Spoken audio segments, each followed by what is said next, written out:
ओम शांति। आज हम सब कर्मातीत अवस्था के उस गहरे रहस्य को समझेंगे जहां समीपता की पहचान ही समानता है। अव्यक्त बाप दादा हमें समझा रहे हैं कि इस महान अवस्था के समीप पहुंचने का मतलब ही है उसके समान हो जाना। तो ये समानता आखिर है क्या? इसे समझने के लिए बाप दादा हम सभी से एक बहुत ही गहरा सवाल पूछते हैं, जो सच में हमारी रूहानी यात्रा का केंद्र है। ये सवाल हम सबके आत्मचिंतन के लिए है, और इसका जवाब पता है, किसी उलझन में नहीं, बल्कि एक बहुत ही सीधे और सरल सिद्धांत में छिपा हुआ है। बाप दादा हमें इसी समीपता की निशानी को समझा रहे हैं। तो सबसे जरूरी बात यह है, समीपता ही समानता है। जैसे जैसे हम अपने लक्ष्य के करीब आते जाते हैं, हम बिल्कुल वैसे ही बन जाते हैं। लेकिन इस समानता का असली सूक्ष्म अर्थ क्या है, चलिए समझते हैं। देखिए, ये समानता कोई बाहरी चीज नहीं है, बल्कि ये अंदर की महारत है, एक कला है।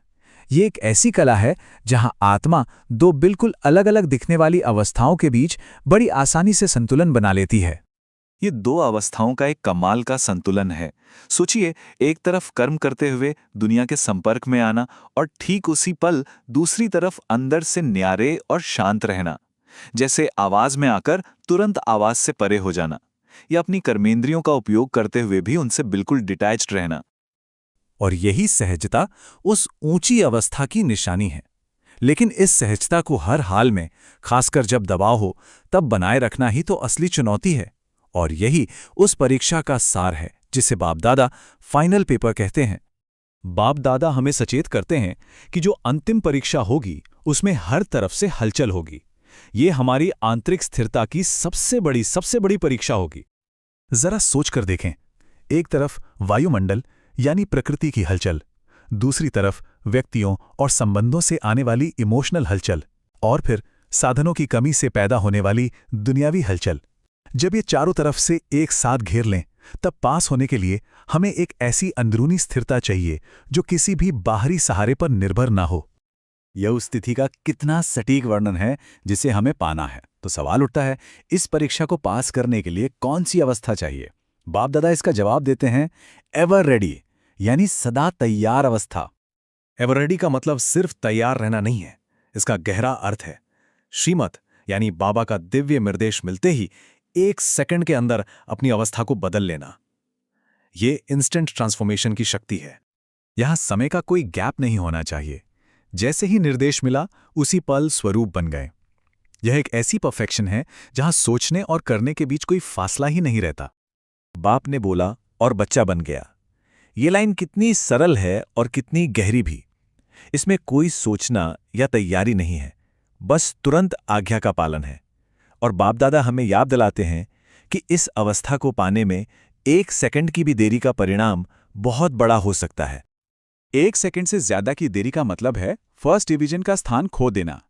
ये बात हमें अपने पुरुषार्थ यानी अपनी आध्यात्मिक मेहनत की स्पीड को तेज करने की प्रेरणा देती है। और हां, जब बात तीव्र पुरुषार्थ की आती है, तो बाप दादा बहुत प्यार से पूरी सभा की तरफ देखते हैं कि इस दौड़ में कौन आगे है। बाप दादा बड़े प्यार से पूछते हैं कि तीव्र पुरुषार्थ की इस दौड़ में कौन आगे बढ़ रहा है, जिससे एक हेल्दी और प्यार भरी स्पर्धा की भावना पैदा होती है। देखिए, ये सवाल सिर्फ ये देखने के लिए नहीं है कि कौन आगे है, बल्कि दोनों ही ग्रुप्स को उनकी खास भूमिका और शक्ति की याद दिलाने के लिए है। बाप दादा दोनों को ही बहुत प्यार से हिम्मत दिलाते हैं। तो यहां हम देखते हैं कि दोनों की अपनी अपनी महिमा है।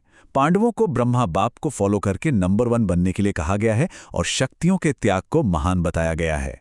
लेकिन इन दोनों के मिले जुले और तीव्र पुरुषार्थ से ही परिणाम का सही क्रम तय होता है। ये एक बहुत बहुत महत्वपूर्ण बात है। हमें समाचारों का इंतजार नहीं करना है कि वे हमें पुरुषार्थ करने के लिए जगाएं। हमारा तीव्र पुरुषार्थ ही विश्व परिवर्तन के समाचारों को जन्म देगा। और अब इस पूरे विश्लेषण के अंत में अव्यक्त बाप दादा का वो अंतिम मधुर संदेश। बाप दादा के इन मीठे महावाक्यों के साथ ये एकदम साफ हो जाता है कि समीपता ही समानता है, और यही वो यात्रा है जो हमें महीनता से महानता की ओर ले जाती है। ओम शांति।